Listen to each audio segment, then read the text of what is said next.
42 million people watched a billionaire wrap his hands around his pregnant wife's throat. At a charity gala, surrounded by hundreds of guests, she was 8 months pregnant. Security cameras caught everything, but here's what nobody expected. She didn't run. She didn't hide. She picked up her phone, downloaded a recording app, and called him back.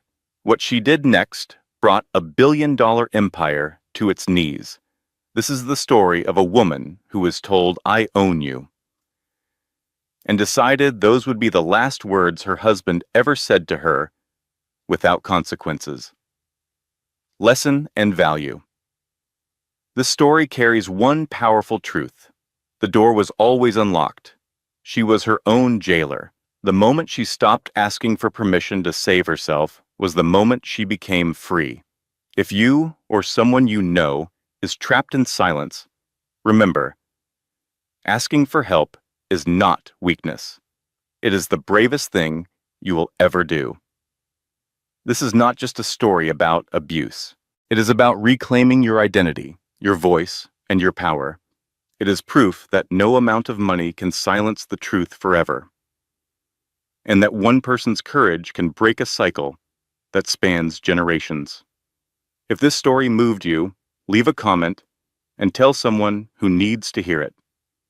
Hit like so this message reaches further. Share it, because you never know who is listening in silence, waiting for a sign that they are not alone. And if you want more stories like this, subscribe and stay with us. Great stories change lives. Let's change them together. The steady beep of a hospital monitor filled the quiet room. Tori's eyes fluttered open. Her vision was blurry at the edges. Everything felt wrong. The light was too bright. The air tasted metallic. Her throat burned like she had swallowed broken glass. "My baby." She whispered the words before she even knew where she was. "Is my baby okay?" A face appeared above her. Kind eyes behind wire-rimmed glasses. Dr. Sarah Hoffman. Tori recognized her obstetrician through the fog clouding her mind. "Your daughter is stable, Tori."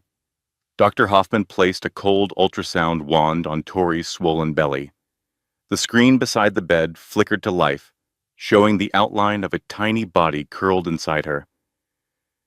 "You, however, have sustained significant trauma." Tori's hand moved to her neck. She touched the skin gently and winced. The bruising felt raised and tender beneath her fingertips. She traced the pattern. She did it again and again. She could not stop touching her throat, as if confirming that what had happened was real, that it had actually happened, that her husband had actually wrapped his hands around her neck and squeezed until the world went dark. The baby kicked. A strong, insistent movement against her ribs. Tori exhaled slowly.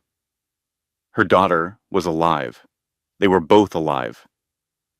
"Mrs. Ashford, there are 2 detectives here who need to speak with you."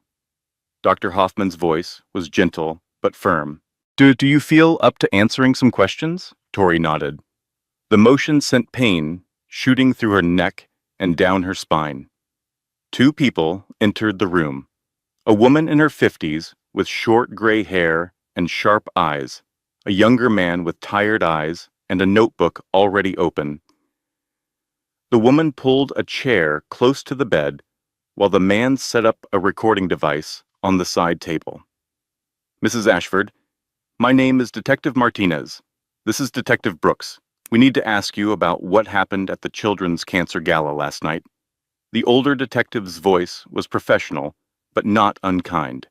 "Can you tell us what you remember?" "Last night. The gala." Tori's mind tried to piece together the fragments. Marble floors, crystal chandeliers, music. Derek's face twisted with rage. His hands on her throat.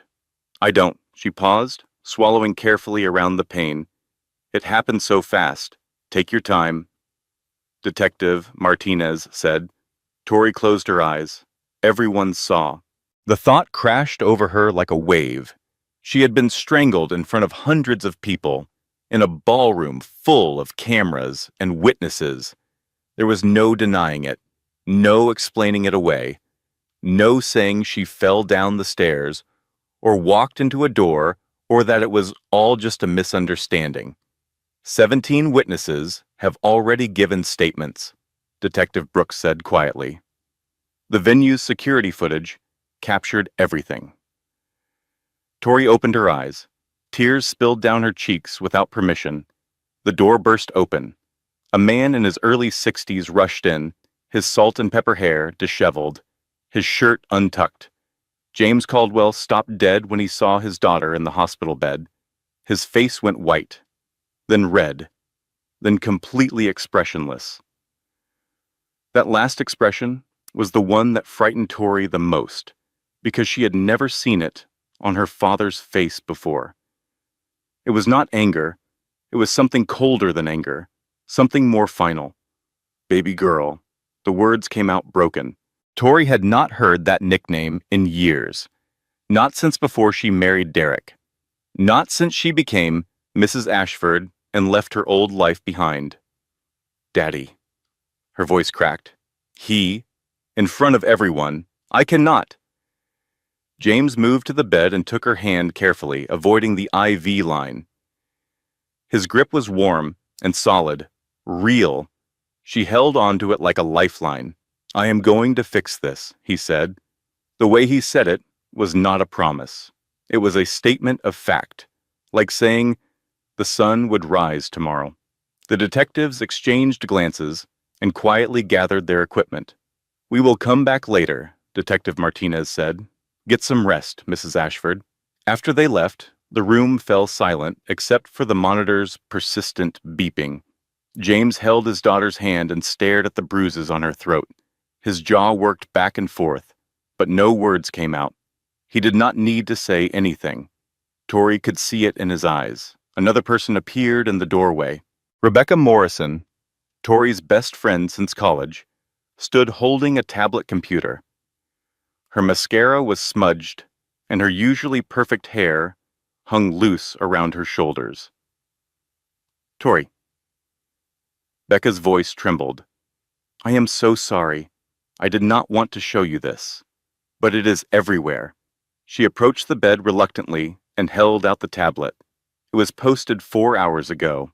Twitter, TikTok, Instagram. Everyone is sharing it. Tori took the tablet with shaking hands. The video was already playing. Security footage from last night. Black and white, but crystal clear. The camera showed a hallway outside the ballroom. Tori appeared first in the frame, one hand on her pregnant belly, walking slowly in her evening gown. Then Derek followed, his tuxedo perfectly tailored, his face twisted with rage. Tori watched herself turn to face him on the screen. She could not hear the audio, but she remembered every word. His hands reached for her throat. His fingers wrapped around her neck and squeezed. Her eyes went wide on the screen. Her mouth opened, but no sound came out. Her pregnant belly was clearly visible, pressing against Derek as she tried to push him away. He squeezed harder. Her hands clawed at his wrists. Her knees began to buckle. 2 waiters ran into frame. They grabbed Derek's arms and pulled him backward. He released her throat. His face showed no remorse, only fury. The video ended. Below it a number glowed in red. 42 million views. Tori dropped the tablet onto the bed. Her hands were shaking violently. There is more, Becca said quietly. His lawyers gave a statement an hour ago. She picked up the tablet and swiped to a news article.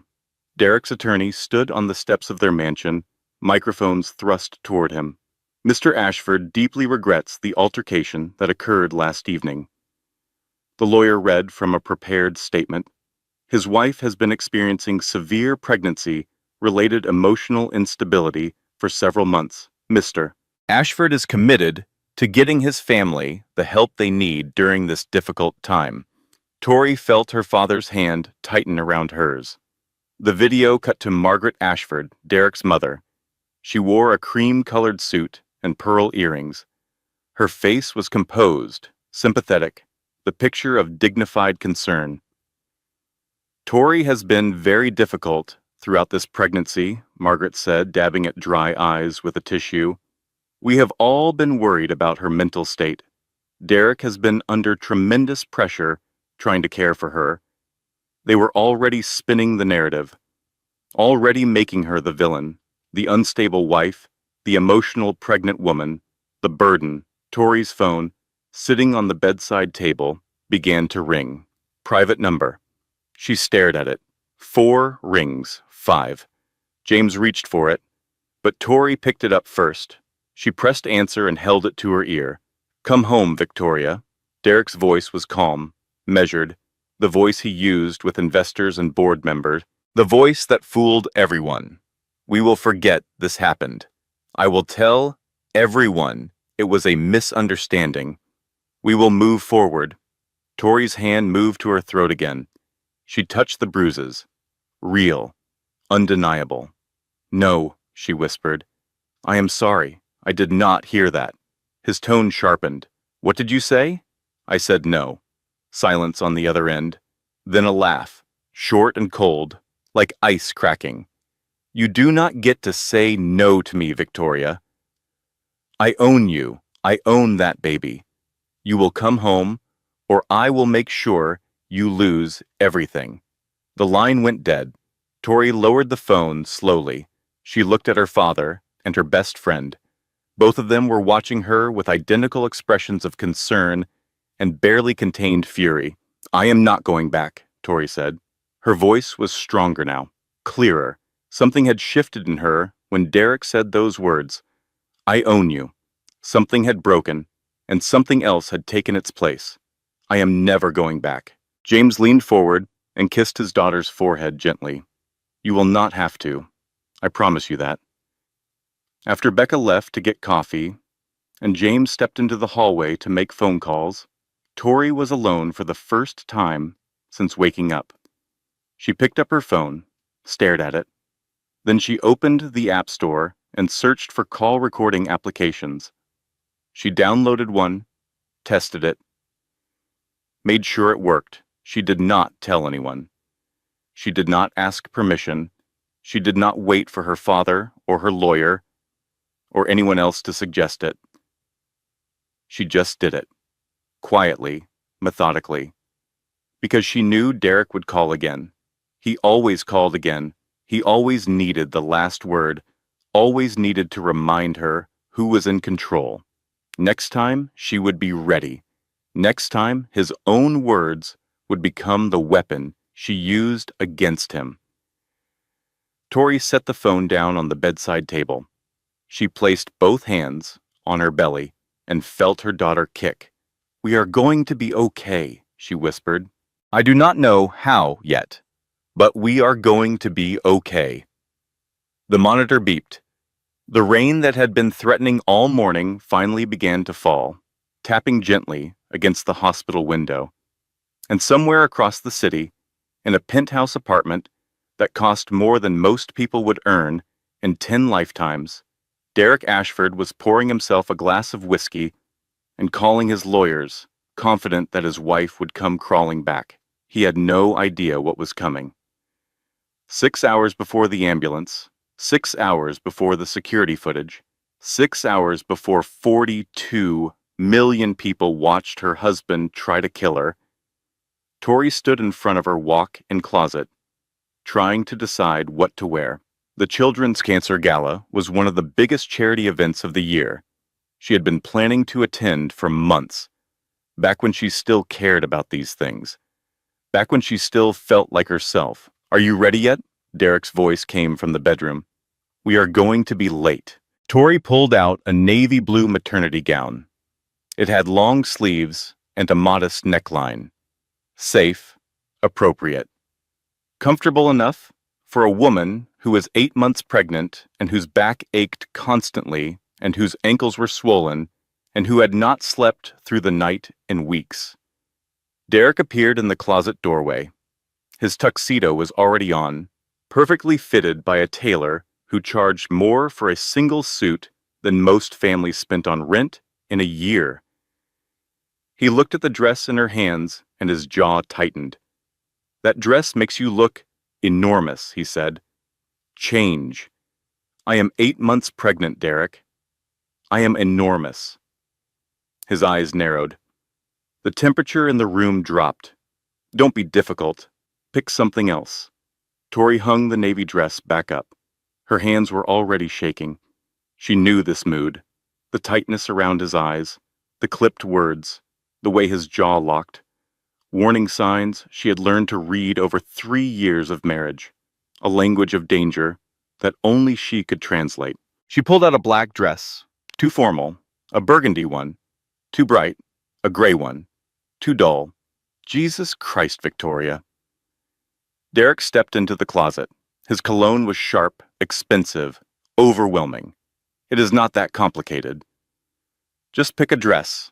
Tori flinched at his voice. She reached for a champagne-colored gown and held it up.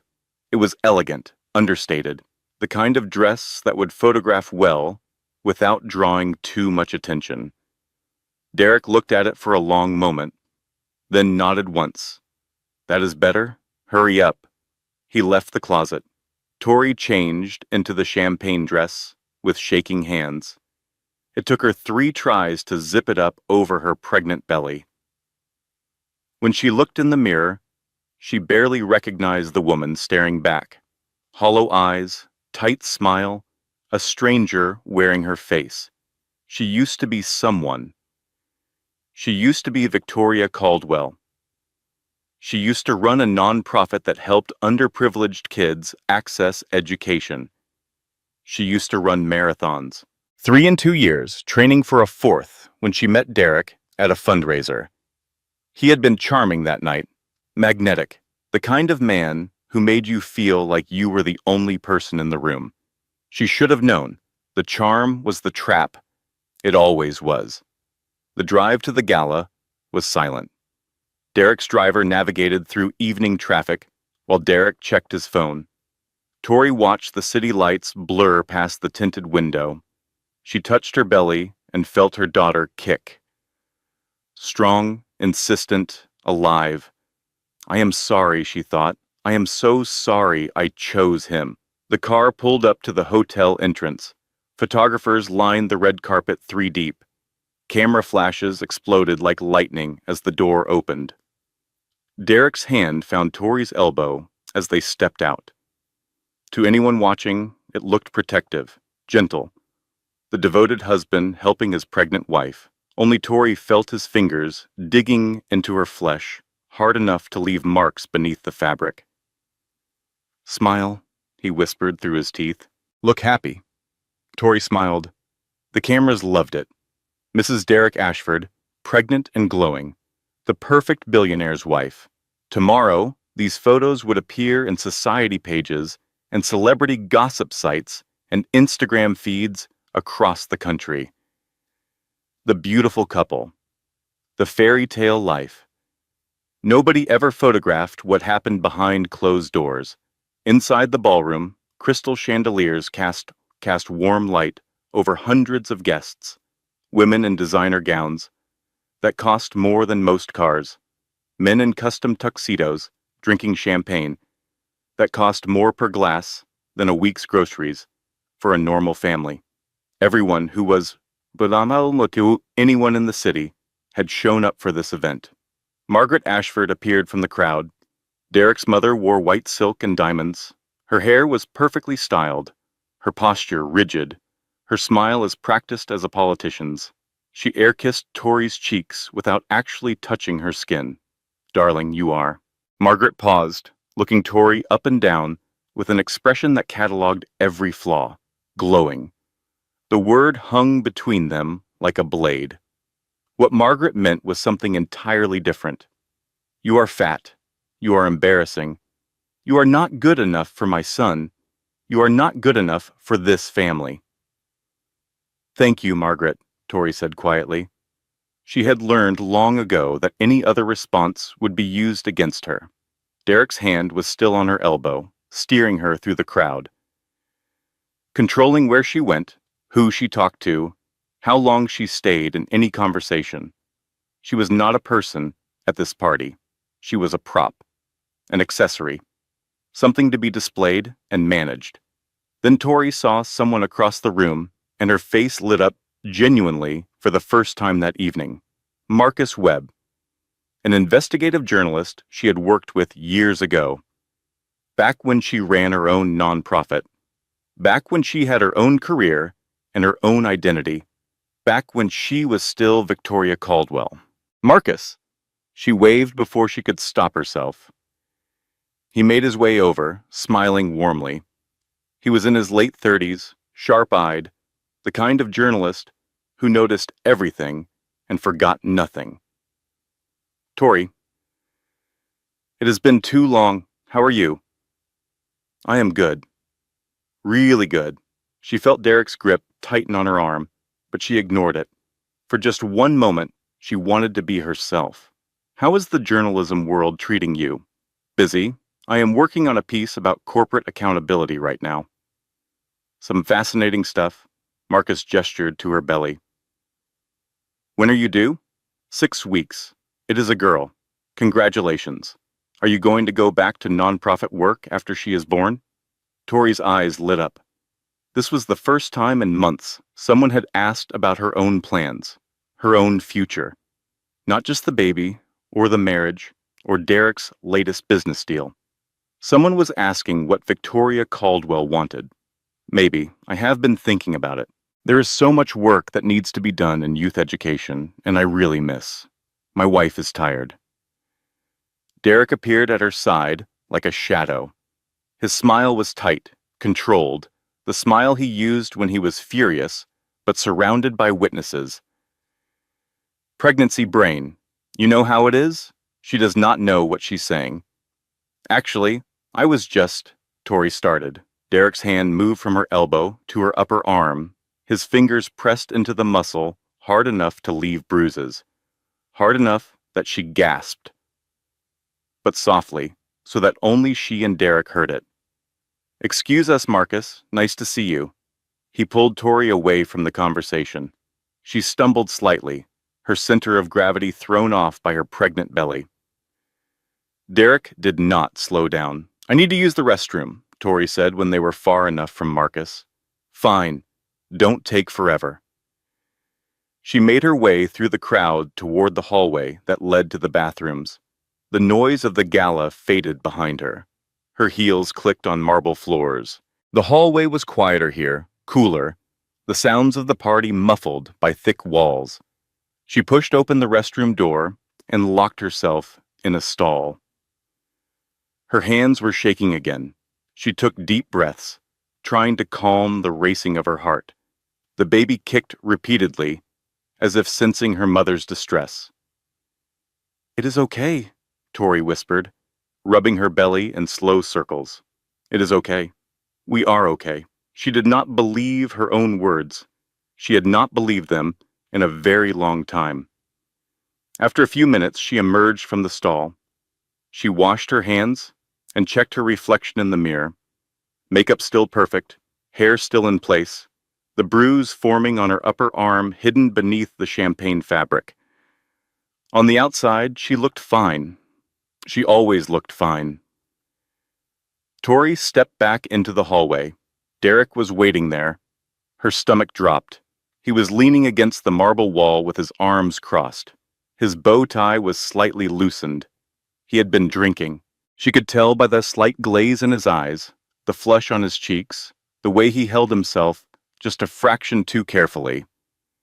You made me look like an idiot, he said. His voice was low, controlled, dangerous, talking to that reporter about going back to work, like you have any idea what you are talking about.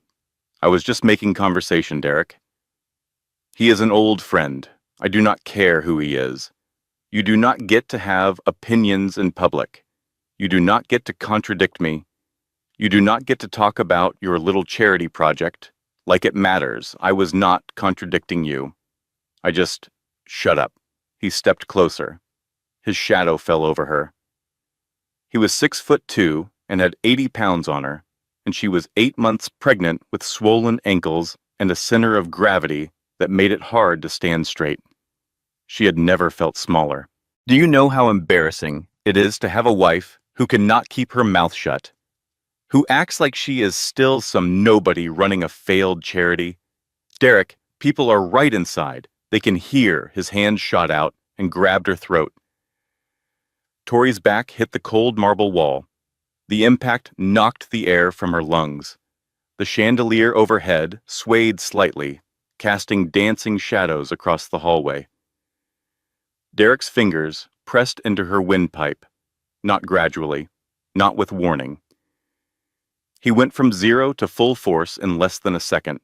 She could not breathe. She clawed at his hands, trying to pry them away. Her nails scratched at his wrists. Her feet scrambled for purchase on the smooth marble floor. The baby kicked frantically inside her, each movement like a tiny scream. Derek's face was inches from hers. His breath smelled like whiskey and hatred. His eyes were black holes. "You are nothing without me." He squeezed harder. Tori's vision started to blur. Gray spots appeared at the edges, multiplying, spreading. Her knees buckled, but Derek's grip held her up against the wall, pinned there like a butterfly on a board. She was dying. She was dying in a marble hallway at a charity gala, 8 months pregnant, in a champagne-colored dress that her husband had picked out for her. And the last thing she would ever see would be his face. Then voices, running footsteps, the sound of shoes on marble. "Hey, stop. Someone call 911. 2 waiters appeared, young men in white shirts and black vests. They grabbed Derek's arms and yanked him backward with force. His hands released Tori's throat. She crumpled to the floor, gasping, choking. The air rushed back into her lungs like fire. Her hands went to her belly immediately, checking, feeling, pressing. The baby kicked. Thank God. The baby was still moving, still alive, still fighting. People crowded into the hallway. Someone was calling for an ambulance, and someone else was taking photos with their phone. Derek was being held back by 3 men now, all of them struggling to control him. His face was red. His eyes were wild. He was not sorry. He was not ashamed. He was furious that he had been interrupted. Tori looked up through tears. She saw Margaret Ashford standing at the edge of the growing crowd. Derek's mother had her phone out, held up, at chest level. She was recording. Not calling for help, not rushing to her daughter-in-law's side, not trying to stop her son. She was recording the aftermath, filming Tori on the floor, filming Derek, being restrained. Their eyes met for just a moment. Margaret's expression was blank, empty. The face of a woman who had seen violence before and had learned to simply watch it happen. Margaret lowered her phone slowly and put it in her purse. Then everything went dark. Tori woke in the hospital bed again. Morning light filtered through the window, painting the room in pale gold. The monitor beeped its steady rhythm. Her throat ached with a deep, bruised pain that pulsed with every heartbeat. Her baby was still moving, still alive. Someone was sitting in the chair beside her bed. Her father. He was awake, staring at his hands. He looked like he had not slept at all. His shirt was wrinkled, his hair uncombed, swound, dark circles under his eyes.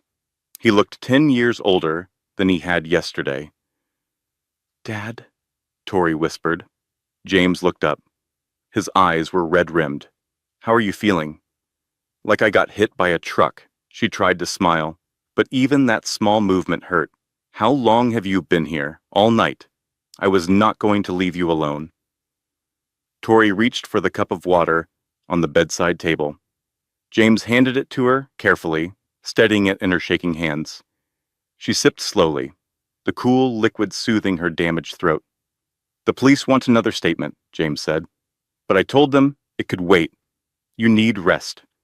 Tori set down the water cup. She had spent all night drifting in and out of consciousness, and during those waking hours in the dark, she had been preparing for this conversation, rehearsing it, knowing it had to happen. "Dad, I need to tell you something, okay?" This was not the first time. James went very still. His hands, which had been resting on his knees, curled into fists. His breathing changed. Everything about him became rigid, coiled, like a spring, compressed to its limit. What do you mean? Tori set down the water cup. Her hands were steady now, strangely steady. She had lived with this secret for 3 years, and the act of finally releasing it brought a calm she had not expected. I need you to listen. All of it. From the beginning. James's voice was barely audible. I am listening. 6 months after we got married, Tori began. The words came slowly at first, then faster, like water through a breaking dam. I asked him to come to my nonprofit's fundraiser. It was our annual gala. I had been planning it for months. I was so excited. I asked Derek to come, and he said he was too busy with work. I said it was important to me. She paused. The monitor beeped. He threw his phone at the wall. It shattered. Glass everywhere. Tori closed her eyes. He looked at the glass on the floor. Then he looked at me and said, "Look what you made me do." "What did you do?" James asked. His voice was carefully controlled, a man holding himself together by sheer willpower. I cleaned up the glass. I apologized. I told myself he was under a lot of pressure at work, that it was just a bad day, that everyone has bad days. When was the next time? Tori kept her eyes closed. The memories were easier to tell without seeing her father's face. 3 months later. I wanted to visit you for Christmas, Derek said. We had to spend it with his mother. I said maybe we could split the holidays, do Christmas Eve with Margaret and Christmas Day with you. She paused again. He punched a hole in the wall next to my head, 6 inches to the left, and he would have hit me. The monitor beeped. Rain began to fall outside, tapping gently against the window. Year 2, the objects he threw started getting closer to me. A glass that shattered near my feet. A plate that hit the counter right next to where I was standing. He never hit me with them, not directly, but they got closer every time, and it was always the same line. Look what you made me do. Did you tell anyone? James asked. I told Becca once. She said I should leave. I got defensive. I said she did not understand, that every marriage has rough patches, that Derek was under so much pressure running his company that I just needed to be more patient with him. Tori opened her eyes and looked at her father. I did not talk to Becca for 3 months after that conversation. Derek was so happy when we stopped speaking. He said Becca was a bad influence, that she was jealous of our lifestyle, that she was trying to break up our marriage. James stood up abruptly. He walked to the window and stared out at the rain. His hands were clenched into fists at his sides. His shoulders trembled. What happened in year 3? He asked without turning around. He twisted my wrist during an argument. He grabbed it and bent it backward until I heard something pop. He said it was an accident, said he did not realize how hard he was gripping. I had to wear a brace for 2 weeks. I told everyone I slipped on the stairs, told Dr. Hoffman the same thing. Tori touched her belly. That was when I found out I was pregnant. And you thought a baby would make things better, James said softly. I thought maybe it would calm him down, give him something to focus on besides work and me and everything I was doing wrong. She laughed bitterly. I was not stupid, Dad. I knew I was being stupid. Does that make sense? Yes, James said quietly. It makes perfect sense. Tori continued, and now the words came in a flood. I made excuses for everything, every thrown object, every hole in the wall, every time his hand got too rough or his words cut too deep. I had a reason for all of it. Work stress, family pressure, my fault for not being good enough, thin enough, quiet enough. The pregnancy made it worse. He hated that I was getting bigger, hated that I was tired all the time, hated that I could not drink at his business dinners or wear the clothes he wanted me to wear. He said I was letting myself go. Said I was embarrassing him. Did he ever hit you? Before last night?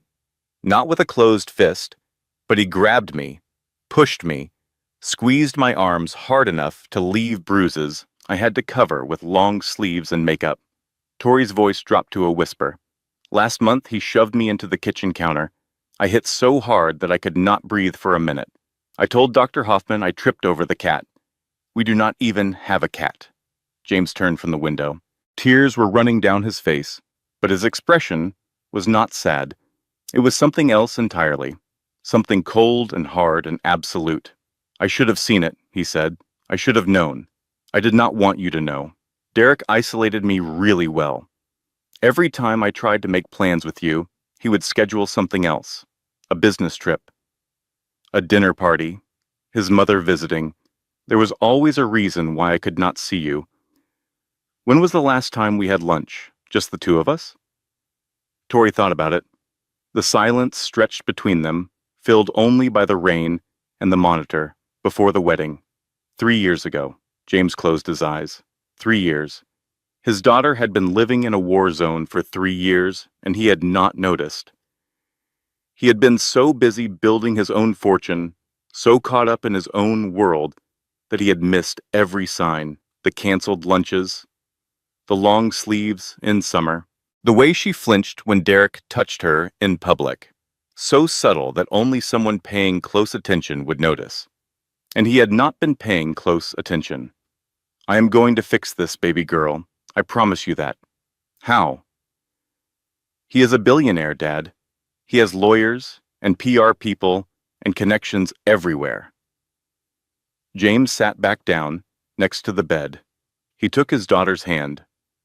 And I have $800 million and 30 years of connections in this city. I know every investor, every board member, every person who matters in Derek's world.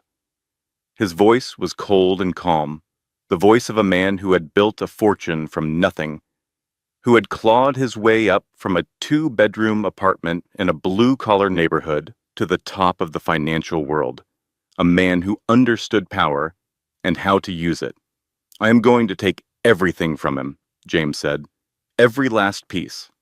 Within 2 hours of Tori's confession, James Caldwell's guest house had transformed into a war room. Papers covered every surface, 3 cell phones charged on the counter. Coffee grew cold in mugs nobody remembered pouring. Diane Sullivan arrived first, James's chief investment officer for 15 years. She was the kind of woman who could calculate compound interest in her sleep and read a balance sheet the way most people read a novel. She carried a leather portfolio and the expression of someone who had already done 3 hours of research before breakfast. I pulled Derek Ashford's financials, Diane said, setting the portfolio on the table and pulling out a tablet. Everything publicly available, and a few things that are not. How did you get the private information? James asked. I have my sources. Diane's smile was sharp enough to cut glass. Derek's net worth is approximately $2.3 billion. Most of it is tied up in his tech company, Ashford Innovations. He has a diversified portfolio of real estate, stocks, and offshore holdings. She swiped through several screens of data. The interesting part is that his company went public 3 years ago. That means he is beholden to shareholders and a board of directors. If his stock price drops significantly, he loses control of his own company. What would cause the stock to drop? Tori asked from the couch. She had insisted on being part of the planning, despite her father's protests that she should rest. Scandal, loss of investor confidence, criminal charges, any combination of those things. Diane looked at James. Here's the other thing. I have contacts inside Ashford Innovations. There is a man named Gregory Whitman, Derek's business manager, for 10 years. My people tell me he has been wanting out for months. He knows everything, James. Where the money goes, where it comes from, which accounts are hidden, but he is terrified. Derek's people have been watching him. Set up a meeting. James said. Off the record. Somewhere safe. He is not going to come willingly. Derek has people following his family. His oldest daughter was followed to school last week.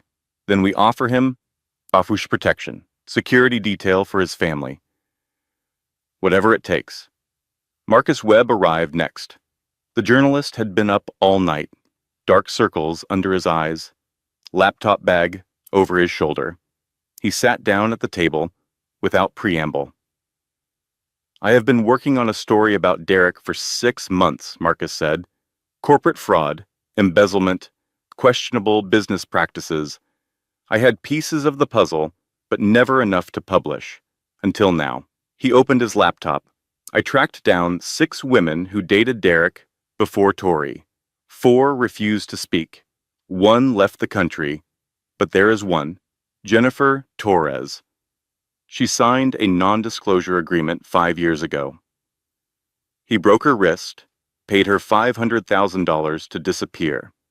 She is living under a different name in a small town 2 states away. Can you find her? Tori asked. I already know where she is. Convincing her to talk is the challenge. She is scared. She has built a new life. She does not want to go back to being Derek Ashford's victim. Tell her that if she does not talk, there will be more victims, Tori said quietly. Tell her to look at the video. Tell her to look at my belly and his hands on my throat, and then ask her if she can live with saying nothing. Marcus met her eyes. I will. The last piece of the team arrived that afternoon. Catherine Mills, divorce attorney, 55 years old, known in legal circles as the executioner. She had a reputation for destroying abusive husbands in court, and she had the track record to prove it. 12 consecutive custody victories in domestic violence cases. 0 losses. Catherine sat down, reviewed the evidence assembled so far, and immediately laid out the ticking clock that would define everything that followed. Listen to me carefully, she said. All of you, Tori is due in 4 weeks. We need to file for emergency custody before that baby is born. Once the child arrives, Derek can file for immediate access. If he files first, a judge could grant him temporary custody while the case is decided. We cannot let that happen. She looked at Tori. I pulled some strings. We have Judge Patricia Brennan assigned to the case. She has a zero-tolerance policy on domestic violence. But Brennan is also scrupulously fair. She will not rule in our favor on emotion alone. We need evidence that is bulletproof. 4 weeks, Tori.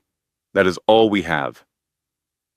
For the first time since the gala, something that felt almost like hope flickered in Tori's chest. She had a team. She had a plan. She had people willing to fight for her. But hope, she had learned, was a dangerous thing. Hope made you let your guard down. Hope made you believe that things might actually work out. Derek's counterattack came 48 hours later. It was coordinated, professional, brutal. First, Tori's medical records appeared on gossip websites. Not her real records. Fabricated notes about emotional instability, suicidal ideation, and paranoid delusions. A psychologist who had never met Tori, never treated her, never been in the same room with her, appeared on a morning talk show expressing concerns about postpartum psychosis risk. Then Derek froze all their joint bank accounts, checking, savings, credit cards, investment accounts, everything.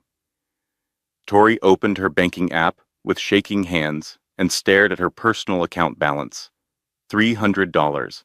That was everything she had in the world. The hashtag Gold Digger began trending worldwide.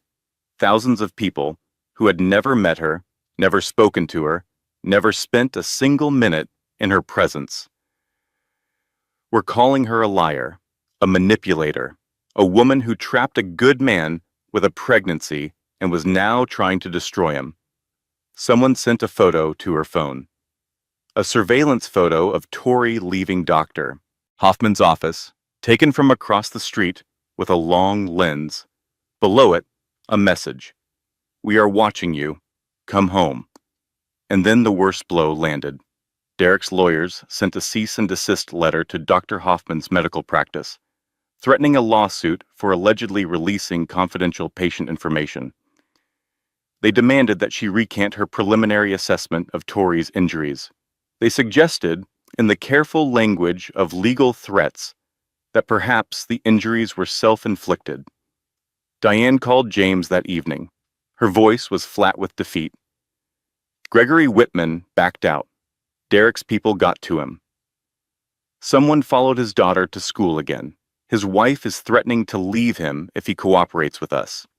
He is too scared to talk. James hung up the phone.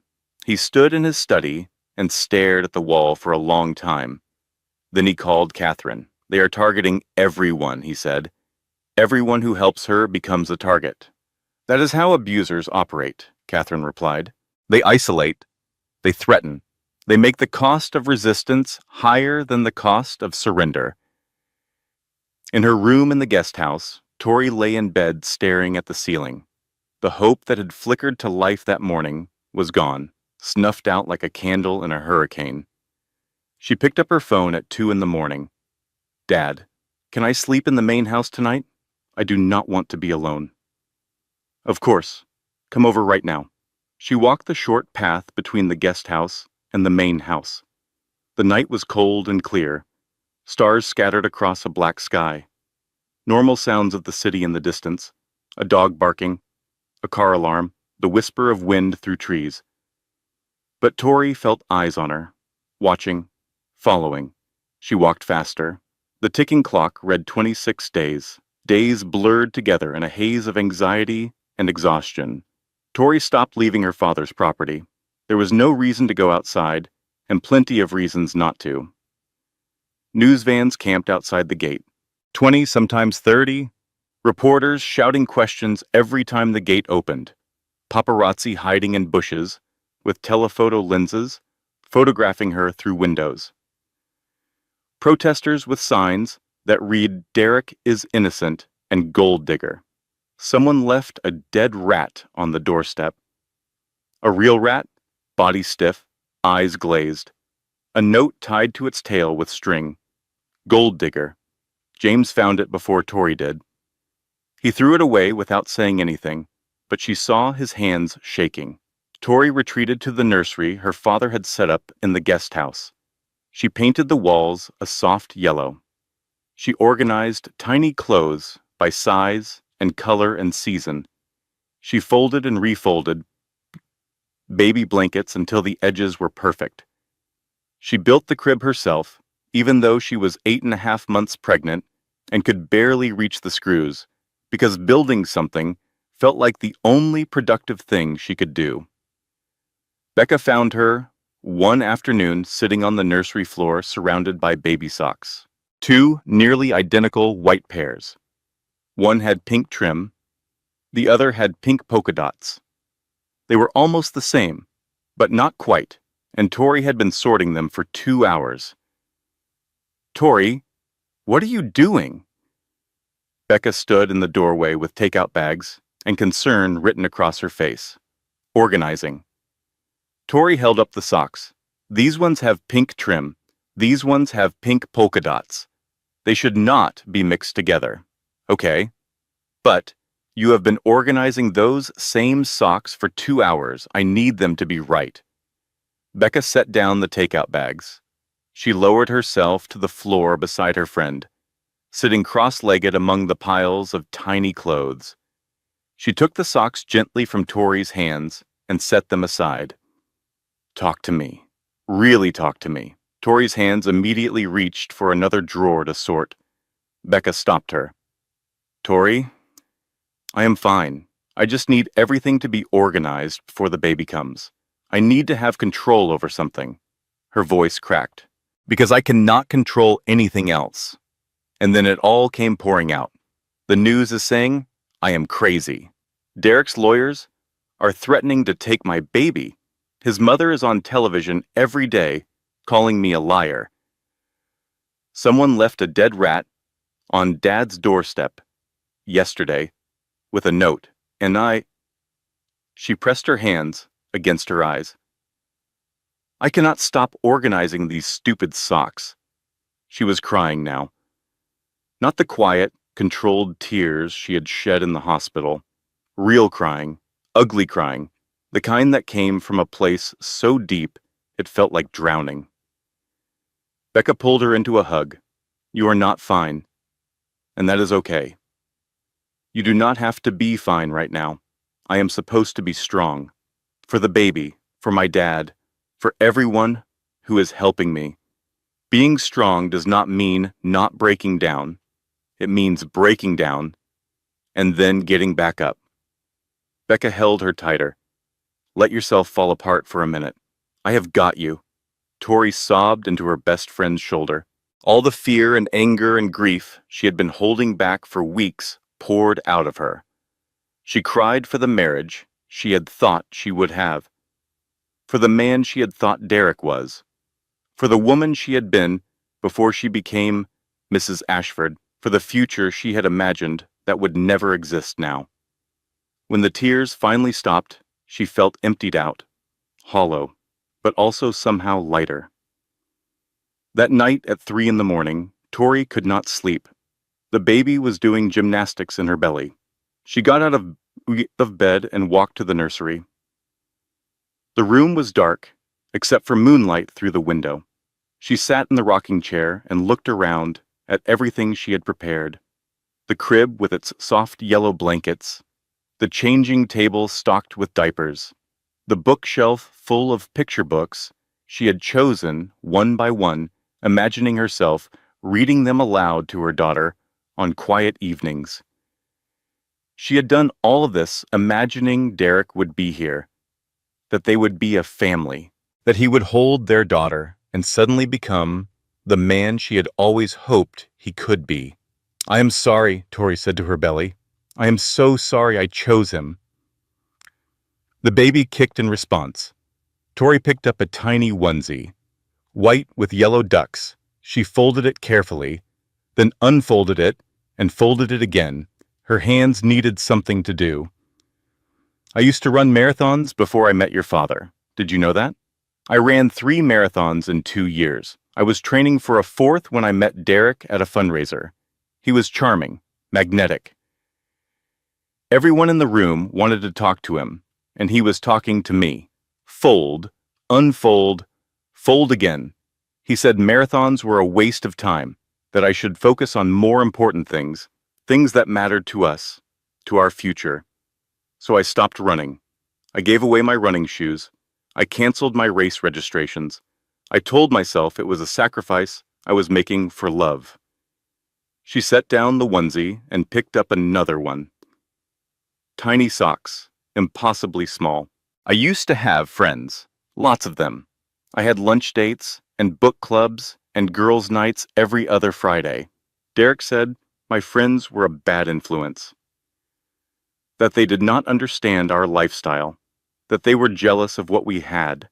One by one, I stopped seeing them, until only Becca was left, and I almost lost her too. I used to have opinions about politics and charity, work, and what restaurant we should go to for dinner. Derek said my opinions made me sound stupid, that I embarrassed him when I spoke up, so I stopped having opinions. I just agreed with whatever he said, about everything.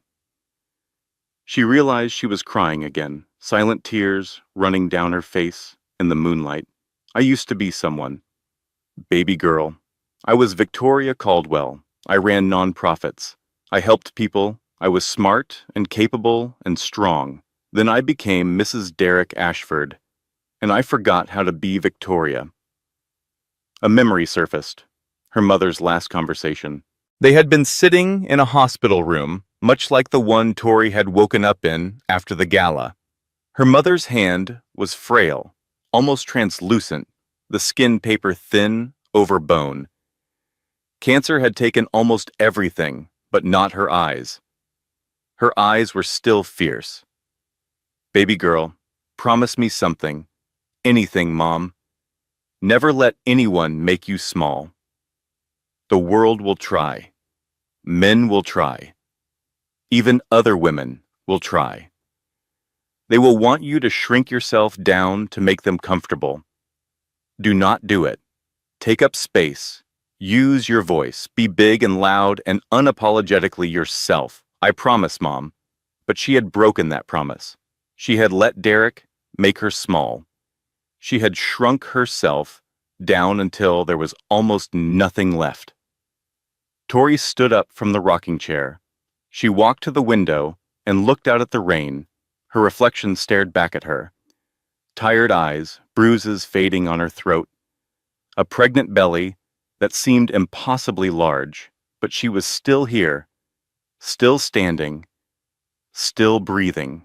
I broke my promise, she said to her mother's memory, but I can fix it. I can be big again, for both of us.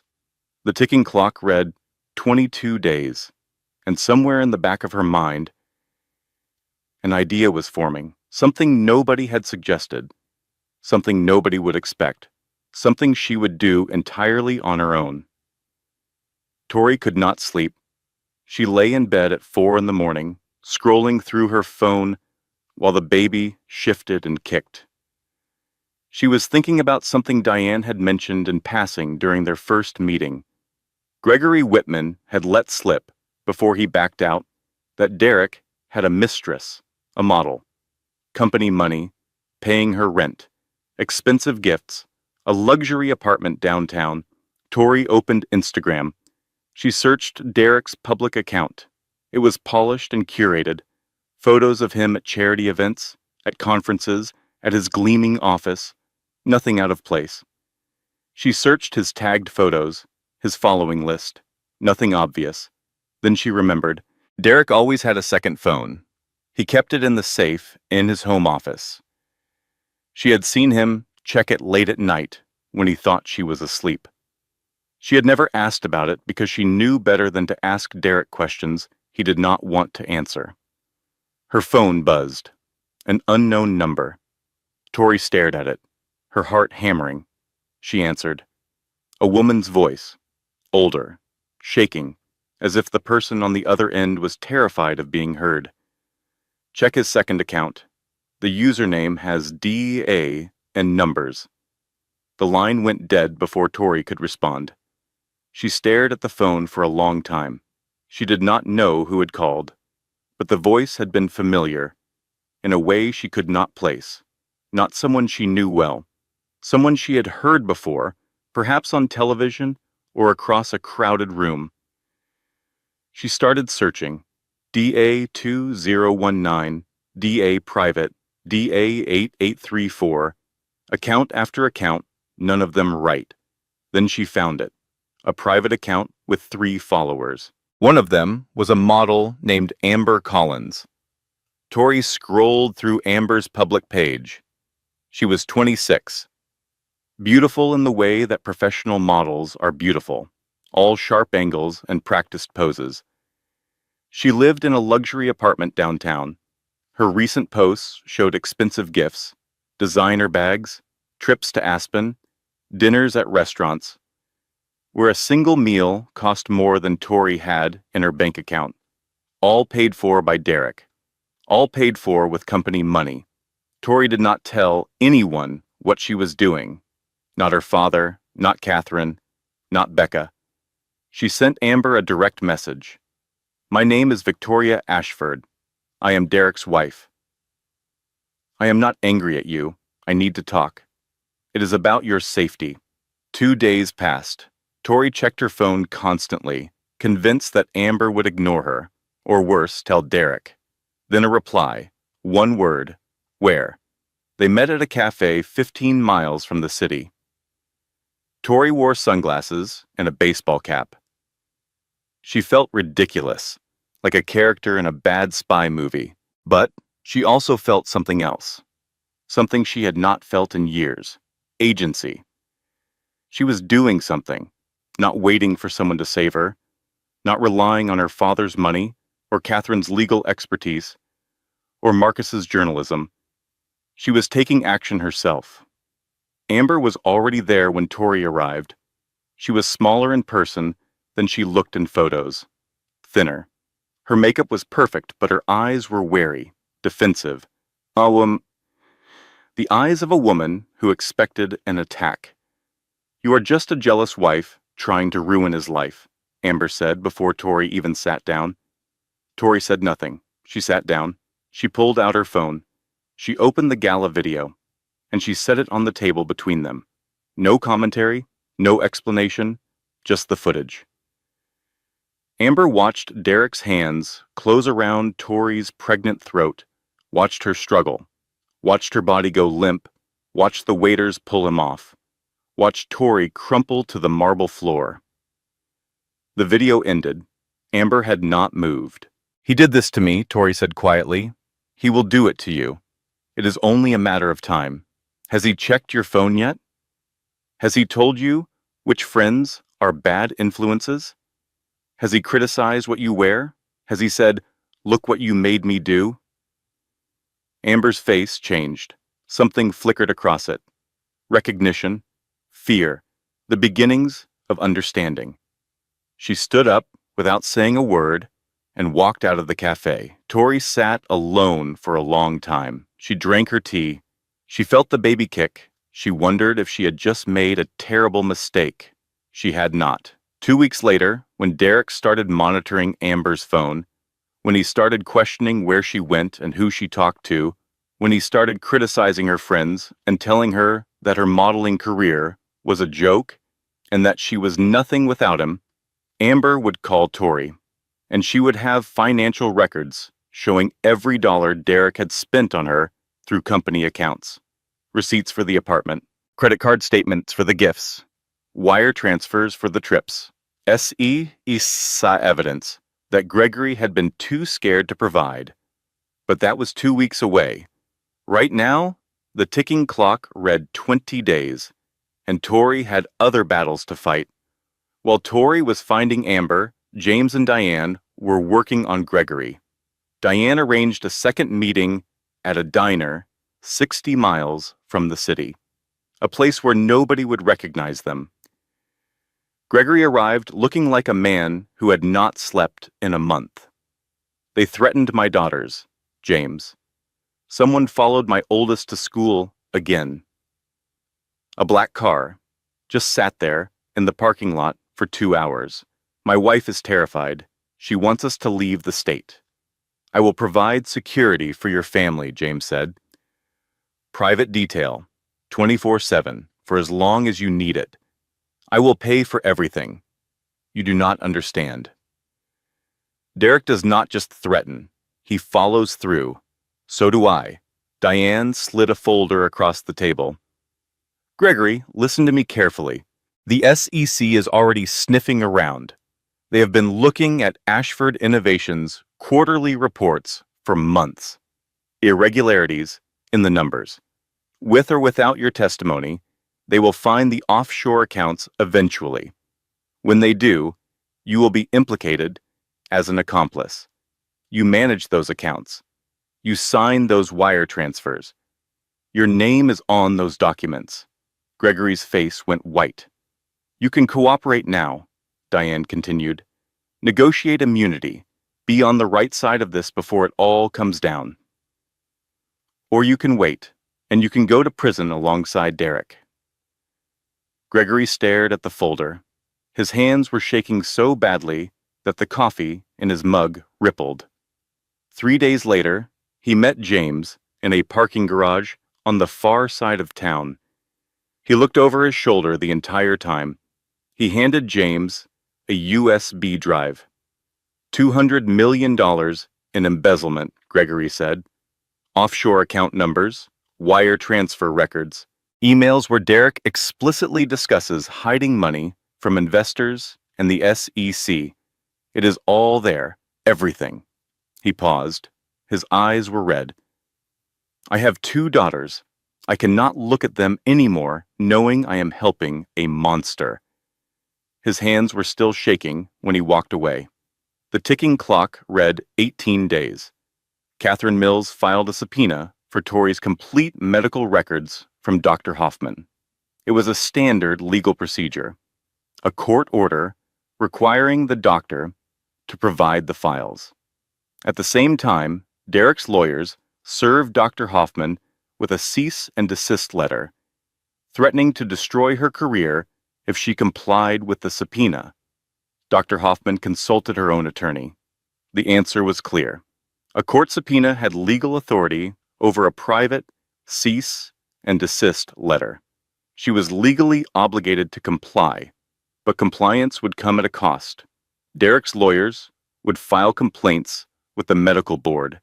They would drag her through hearings. They would cost her hundreds of thousands of dollars in legal fees. They would try to take her license. Dr. Hoffman sat alone in her office that evening. She looked at the file on her desk. 3 years of documented injuries, photos she had taken with Tori's permission, clinical notes describing bruises that did not match the explanations, the number of times Tori had flinched when she touched her arm, the way Tori's pulse raced during examinations, not from medical anxiety, but from the constant state of hypervigilance that came from living with violence. She picked up her pen. She signed the release form.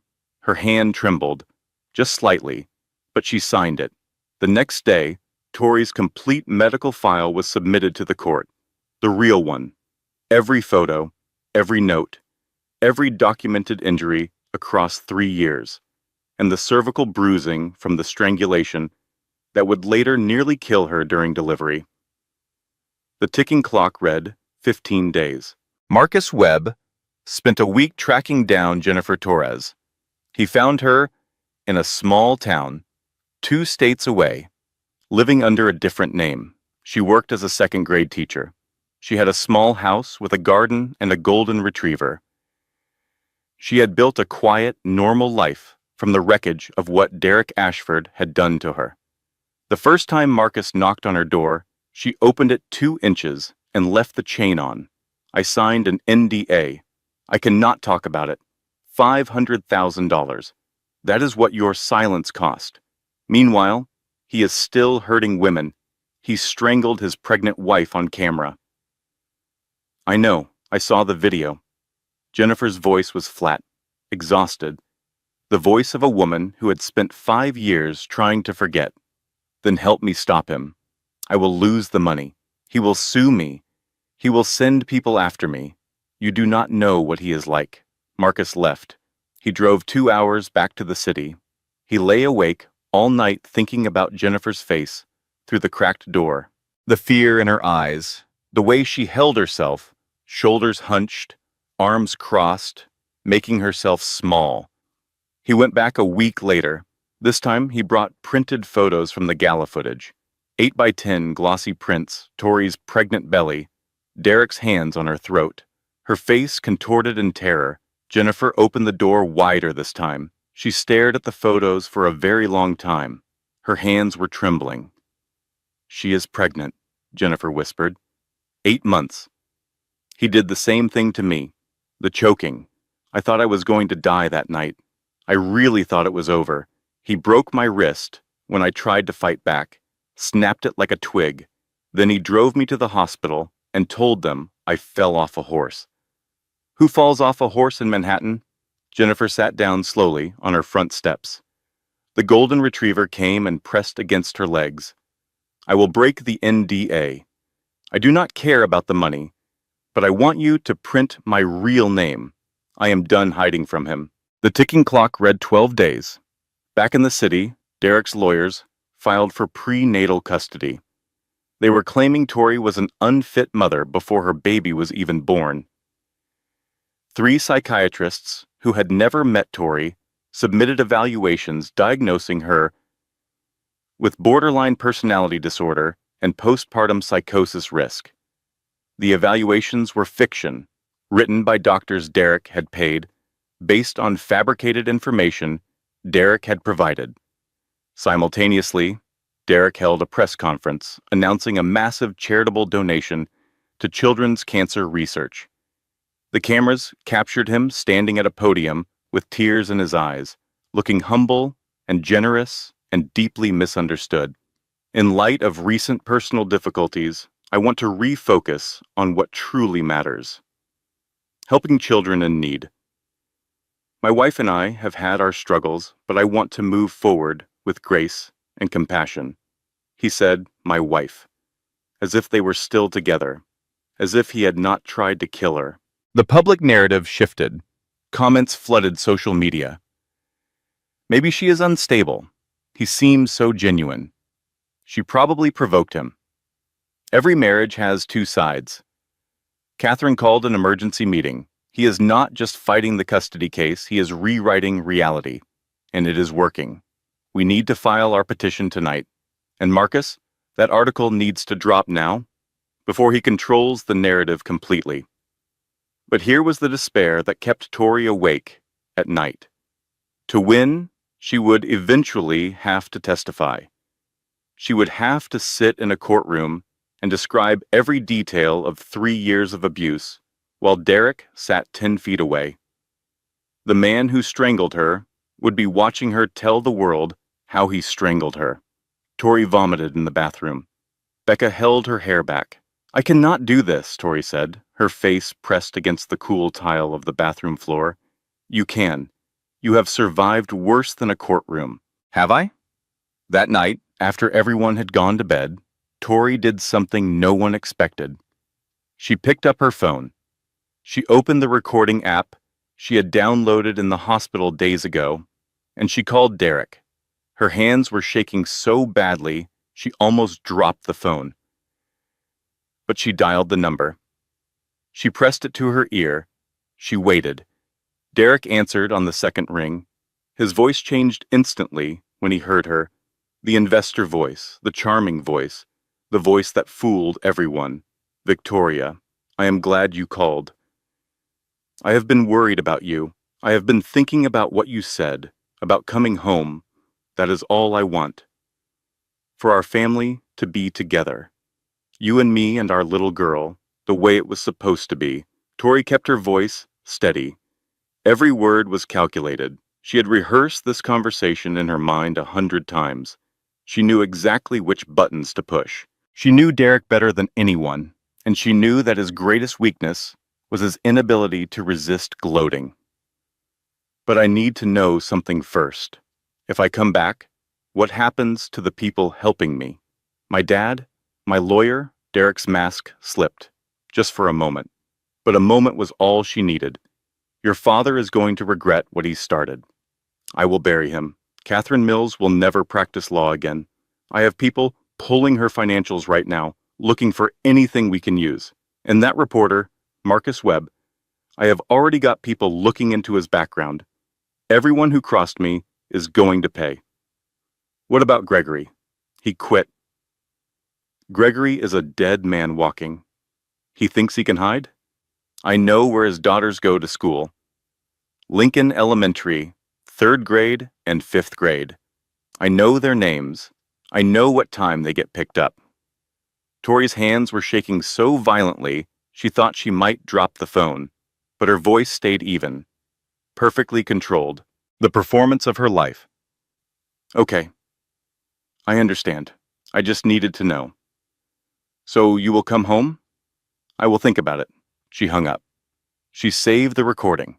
She sat in the dark for 5 minutes, breathing. Then she forwarded the file to Catherine with a single message.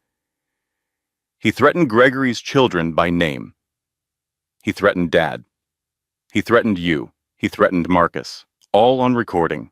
Catherine called her back within 60 seconds. Where did you get this? I called him. I recorded it. Silence on the other end. Tori, Catherine said slowly, this is witness intimidation. Threatening minors. Criminal behavior documented in his own voice. This is going to play in a courtroom, and he will not be able to explain it away. Good, Tori said. She had done this herself. No one had told her to. No one had planned it. She had weaponized the one thing Derek never expected. Her willingness to hear his threats one more time. Her willingness to walk back into the fire and come out carrying the evidence that would burn him. The ticking clock read 10 days. At 9 o'clock on a Tuesday evening, Marcus Webb's article went live on the website of one of the country's largest national newspapers. The headline read, "The Real Derek Ashford. a pattern of violence, abuse, and financial crime. It was the product of 6 months of investigation, compressed into 12,000 devastating words. 4 ex-girlfriends on record, all describing identical patterns. The charm that drew you in, the isolation that cut you off, the control that defined every hour of every day, the violence that escalated until you could not recognize your own life. Jennifer Torres was quoted extensively. She described the night Derek broke her wrist in graphic detail, the sound it made, the way he stood over her while she screamed, the drive to the hospital where he held her hand tenderly and told the doctors she had fallen off a horse. The $500,000 check he wrote the next morning, still in his pajamas, as casually as if he were paying a parking ticket. The NDA his lawyers presented before the painkillers wore off. I signed it because I was terrified, Jennifer said. I signed it because he told me he would destroy my life if I did not, and then I spent 5 years pretending none of it happened. But it happened, and I know it happened to others after me. That is what I cannot live with. 3 former employees described workplace violence, a laptop thrown at an intern's head during a presentation that did not meet Derek's standards. A female assistant verbally abused so relentlessly that she quit without notice and later filed for disability due to post-traumatic stress. Explosive rages behind closed doors that left furniture broken and staff cowering. The financial evidence from Gregory was laid bare. Offshore accounts in the Cayman Islands and Switzerland. Wire transfers totaling over $200 million. Emails in which Derek explicitly discussed hiding money from investors and deceiving the SEC.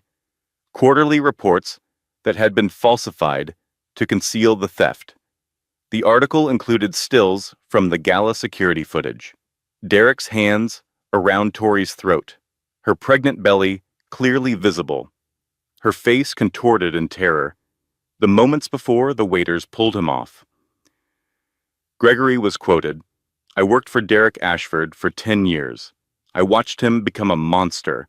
I watched him hurt people and pay them off. I watched him steal from his own company, and I did nothing because I was afraid. But I am not afraid anymore. The truth needs to be told." Within 1 hour, the article had been shared 10,000 times.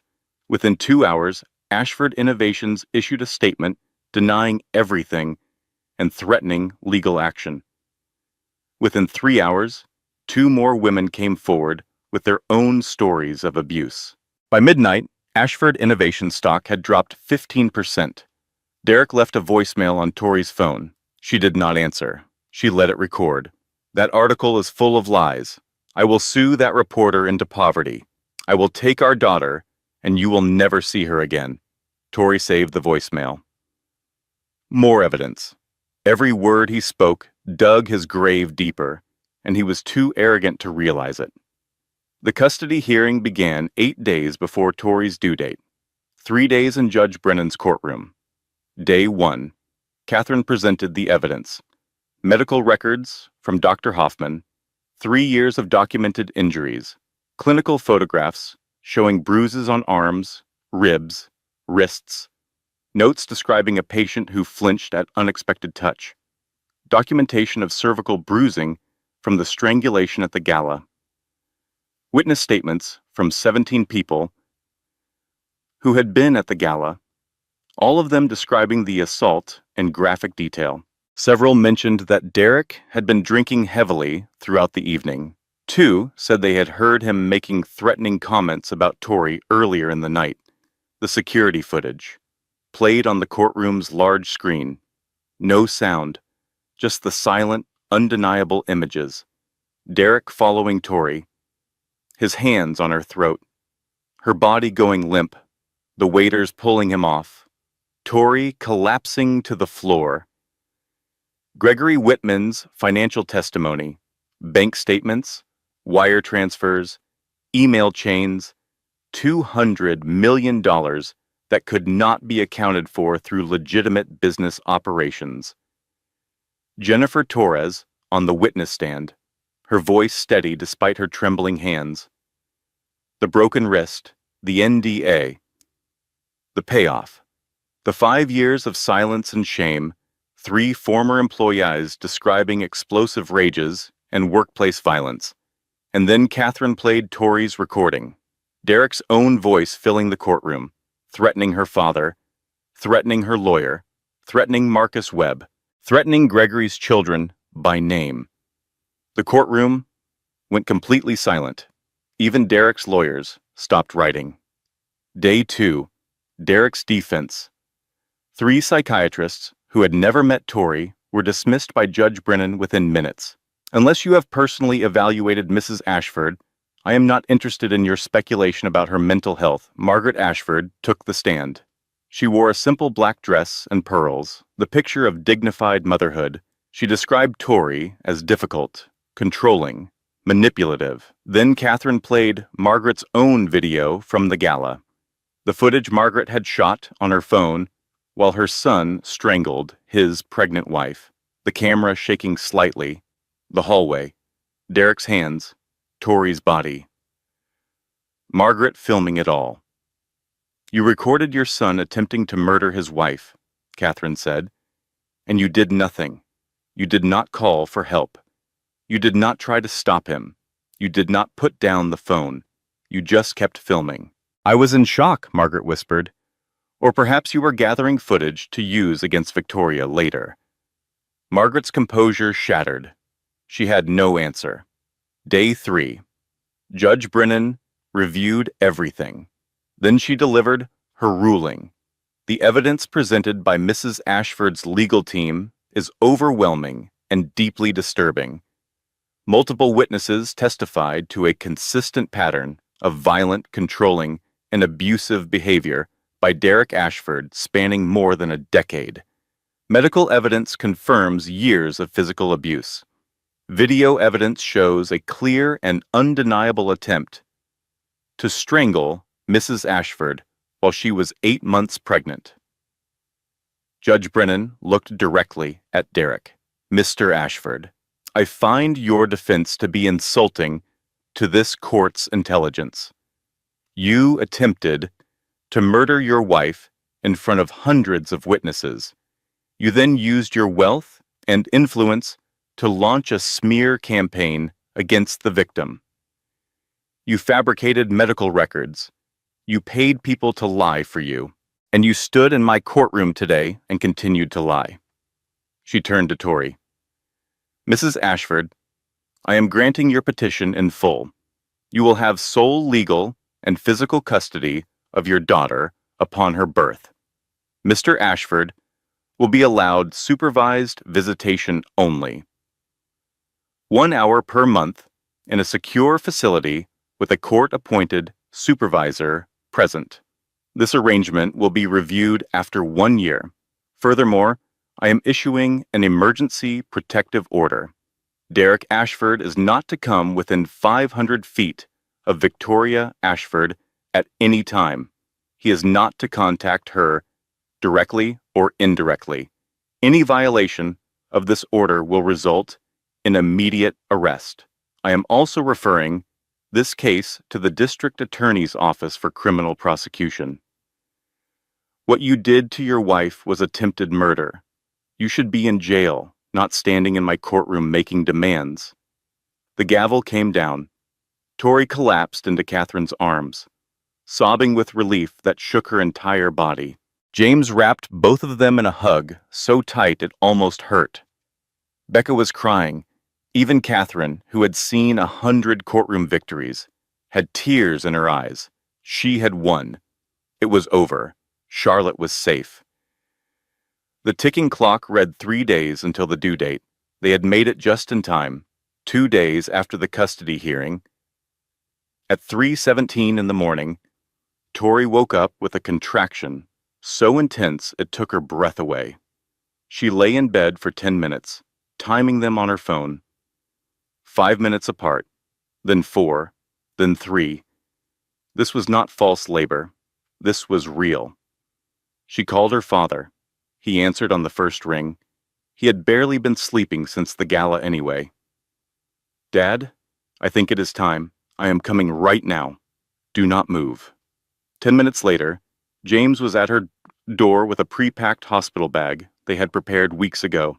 Everything ready, everything planned, except nothing was ready. Nothing was planned, because what happened next, nobody could have prepared for. At the hospital, Dr. Hoffman was waiting. She had been on call specifically for Tori's delivery. "You are at 7 centimeters already," Dr. Hoffman said, after a quick examination. "This baby is coming fast." They moved Tori to a private delivery room. James stayed close, holding her hand through each contraction. Becca arrived 20 minutes later, slightly out of breath. Sorry. I drove as fast as I could. How is she doing?" "Good." "The epidural is helping. The labor progressed quickly. Too quickly." At 9 centimeters, Dr. Hoffman's expression changed. She called for additional nurses. She lowered her voice when she spoke to the anesthesiologist. But Tori heard the words that mattered. "The cervical bruising from the strangulation is causing complications. She is hemorrhaging." Everything happened fast after that. The room filled with people. Monitors started beeping with a different sound, faster, more urgent.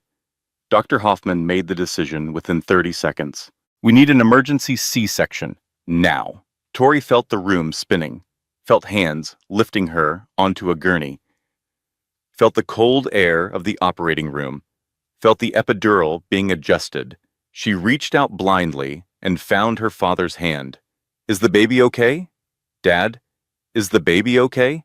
The baby is fine. You are going to be fine. I am right here." Charlotte was born at 4:22 in the morning, tiny, pink, screaming with lungs that were strong and healthy, and completely unaware of the chaos surrounding her arrival. But Tori was not fine. The hemorrhaging was severe. She had lost dangerous amounts of blood. Dr. Hoffman worked frantically. Blood transfusions were called. More machines, more monitors, more people, in scrubs moving with controlled urgency. Tori's vision blurred. The last thing she saw before losing consciousness was her father holding Charlotte. His face was a wreck of joy and terror, tears streaming down his cheeks, a newborn baby in his arms, and his daughter bleeding on the operating table. She woke up in the ICU 48 hours later. The room was dim, machines beeped. Her body felt like it belonged to someone else. Every movement was pain. The first thing she saw was a bassinet next to her bed. Charlotte was sleeping inside it. Tiny, perfect, close enough to touch. Tori reached out. Her hand shook. She touched Charlotte's fingers through the bassinet rails. The smallest fingers she had ever seen. Warm, real, alive. She could not lift her daughter. She was too weak, too broken. The drainage tubes and IV lines and monitors would not allow it. For the first 48 hours of Charlotte's life, Tori could only touch her daughter through the bars of a hospital bassinet. She could not hold her, could not nurse her, could not do any of the things she had imagined doing. This is what Derek's violence actually cost. Not money, not reputation, not status. The first moments of a mother holding her child. And then the second catastrophe hit. Catherine Mills appeared at Tori's bedside on the morning of the third day. Her face was grim. "Tori, I need to tell you something." "What happened?" Derek's lawyers filed an emergency motion with a different judge. Not Brennan, a different judge. "They are arguing that your medical crisis proves you are physically unfit to care for a newborn. They are requesting temporary custody transfer to Margaret Ashford." Tori stared at her lawyer. She was lying in an ICU bed. She had drainage tubes in her abdomen. She had lost enough blood to nearly die. She had not held her daughter yet. "We have 24 hours to respond." And the third catastrophe came the same day. Gregory Whitman was found beaten unconscious in a parking garage. His laptop, which contained backup copies of all the financial evidence, was stolen. An anonymous tip to the police suggested a random mugging, but everyone involved knew the truth. Derek might be under a protective order. He might be facing criminal charges. He might be losing his fortune. But he still had people willing to do violence on his behalf. People who would beat a man unconscious in a parking garage and steal his laptop on command. Tori lay in her ICU bed. She could not walk. She could not hold her daughter. Gregory was in a coma down the hall. A different judge was reviewing a motion to take Charlotte. Her father was pacing the hallway, looking older and more defeated than she had ever seen him. Becca brought Charlotte to the bedside, placed the bassinet where Tori could reach. Tori slipped her fingers through the bars and touched Charlotte's tiny hand. The baby's fingers wrapped around hers instinctively. Warm, impossibly small, impossibly strong. "I won the hearing," Tori whispered. "I had the evidence. I had the judge's ruling, and none of it mattered. He is still coming for us. He will never stop." "Then we do not stop either," Catherine said. She set her briefcase on the bedside table. She pulled out a laptop and legal documents. "Can you sign papers?" "I can barely hold a pen." "Then we will figure it out." Catherine's voice was steady, fierce. "We have 24 hours. We are going to use every single minute." Catherine filed the emergency response from Tori's hospital room. She typed it on her laptop while Tori dictated between waves of pain. The core argument was devastating in its simplicity. Mr. Ashford strangled his wife so severely that it caused cervical bruising, leading to delivery complications. He is now using those complications, which he caused, to argue she is unfit. This court should not reward an abuser for the damage he inflicted. The different judge wanted to hear from both sides. He scheduled an emergency hearing for the next morning. Catherine requested that Tori be allowed to appear by video from the ICU. The judge agreed. That night, James visited Tori's room. He closed the door. "I have information," he said, "through Diane's contacts. This new judge has financial ties to one of Derek's investors, a personal investment in one of their funds. We could expose the conflict of interest. Get him removed from the case." Tori looked at her father, looked at Charlotte, sleeping in the bassinet. "No," she said. "Tori, that is what Derek does. He uses connections to manipulate the system. If we do it too, we are no better than him. This is not about being better. It is about winning. It is about both, Dad. Charlotte will grow up. She will ask questions. She will want to know how I fought this battle. And I need to be able to look her in the eye and say I did it the right way, that I did not become the thing I was fighting against." James stared at his daughter for a long time.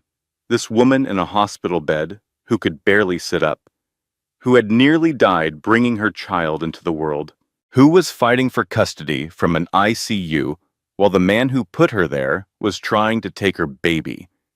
"Your mother would be proud of you," he said. The hearing started at 9 the next morning. The courtroom, Derek's lawyers presenting their argument. Tori is physically unfit. Charlotte needs stable care. Margaret Ashford is a suitable, temporary guardian. Derek's chair was empty. His lawyers explained that their client could not attend due to scheduling conflicts. The man who was filing for custody of his newborn daughter could not be bothered to show up. Then the video feed connected. Tori appeared on the courtroom screen. Pale face, hospital gown, IV in her arm, drainage tubes visible beneath the blankets. Behind her, the beeping monitors. And beside her, just visible at the edge of the frame, the bassinet where Charlotte was sleeping. The judge saw a woman who had nearly died giving birth because of injuries inflicted by the man requesting custody. A woman fighting for her daughter from a hospital bed while her husband sent lawyers and stayed home. Tory asked permission to speak directly. The judge granted it. Your Honor, 3 days ago I nearly died giving birth to my daughter. The complications were caused by injuries my husband inflicted when he strangled me at 8 months pregnant. She paused, steadied her breathing. The courtroom was silent. I am speaking to you from an ICU bed. I have not been able to hold my daughter yet. I have not slept in 3 days, but I am here. I will always be here, because that is what mothers do. My husband is not here today. He sent lawyers. He always sends someone else to do what he will not do himself. That is the difference between us. I show up, even when it hurts, even when I am terrified, even when my body is broken, and the machines are beeping and I cannot stand on my own 2 feet. I show up, because my daughter needs me to show up, and I will never stop showing up for her. The courtroom was silent for what felt like a very long time. The judge looked at Derek's empty chair, looked at Tori on the screen, the broken body, the unbroken will, motion denied, full custody remains with Victoria Ashford. 3 days later, Gregory Whitman opened his eyes in a hospital room 2 floors below Tori's. The first thing he said to the police officer at his bedside was this: "Cloud backup. Everything is on the cloud. Password is my daughter's birthdays." The stolen laptop had not mattered. Gregory had backed up every document to encrypted cloud storage before he ever handed the USB to James. Every email, every wire transfer, every offshore account record, every piece of evidence that proved Derek had stolen $210 million from his own company. Derek's people had taken the hardware. They had missed the data. The SEC now had everything they needed. What followed was the systematic destruction of everything Derek Ashford had built, and the simultaneous rebuilding of everything he had tried to destroy. In the first 2 weeks after Charlotte's birth, Tori left the hospital. She spent her first night in her father's house with Charlotte in her arms. She held her daughter for hours. She did not sleep. She did not want to sleep. She wanted to feel the weight of her baby against her chest, the warmth, the breathing, the tiny heartbeat. Federal agents raided Ashford Innovations headquarters. They seized computers and financial records. They interviewed employees. They began building a case that would take months to prosecute, but seconds to understand. Derek Ashford was a thief. In the first 2 months, offshore accounts were frozen. Bank statements were subpoenaed. The evidence was overwhelming. $210 million embezzled over 5 years. Falsified quarterly reports. Lies to shareholders and regulators. Tori applied for her old position at the nonprofit she had run before her marriage. They welcomed her back the same day she applied. Part-time to start, because she had a newborn, because she was still recovering from surgery, because she was rebuilding a life from the ground up. In months 3 and 4, the board of directors called an emergency meeting. The first vote to remove Derek was 7-5. Not enough for a supermajority. Derek lobbied the 5 board members who had voted to keep him. He promised them the investigation would blow over. He promised them the stock would recover. He promised them he was innocent. Diane Sullivan targeted those same 5 board members. She showed each of them, privately and individually, their personal legal liability if they continued to support a CEO under active SEC investigation. She explained in careful detail how their personal assets could be seized, how their names would appear in the press, how their own investors would flee. The second vote was 10-2.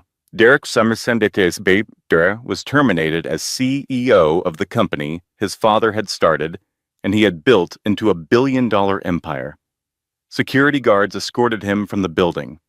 Employees watched in silence as the man who had thrown laptops at interns and screamed at assistants walked past them for the last time. Tori got promoted to director at the nonprofit. Her first paycheck was modest. She used it to buy Charlotte's crib. A real crib, in her own apartment, paid for with her own money. In months 4 through 6, everything Derek owned was seized. The penthouse apartment in Manhattan, the house in the Hamptons, the vacation home in Aspen, the yacht, the fleet of luxury cars, the art collection worth $30 million. All of it liquidated to pay back the money he had stolen. Creditors came after him. Business partners sued for breach of contract. Former employees filed lawsuits for hostile work environment and wrongful termination. The legal fees alone consumed whatever assets the seizures had not reached. His lawyers withdrew from his case. Unpaid bills and irreconcilable differences. Derek was assigned a public defender for his criminal trial. Tori signed a lease on a one-bedroom apartment, small, modest. The kitchen was barely big enough for one person. The bedroom closet was a fraction of the walk and closet she had shared with Derek. The view from the window was a brick wall instead of a city skyline, but every piece of furniture in that apartment was something she had chosen herself. The blue couch, the yellow kitchen chairs, the bookshelf full of picture books for Charlotte, the framed photo of her mother on the dresser. Everything was hers, only hers. And then Amber Collins came forward. She called Tori first, told her everything. Derek had started monitoring her phone just as Tori had predicted. He had started criticizing her friends, her career, her appearance. He had started saying, "Look what you made me do." Amber had financial records showing every dollar Derek had spent on her through company accounts.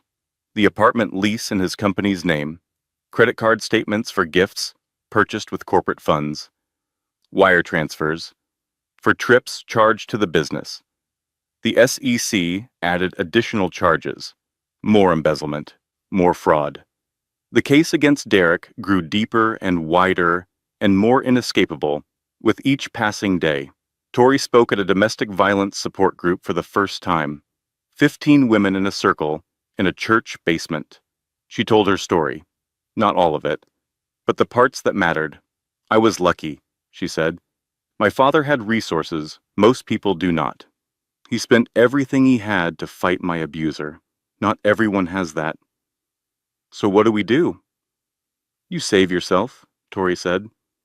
"I know that sounds impossible. I know you are exhausted and scared, but you take one tiny step.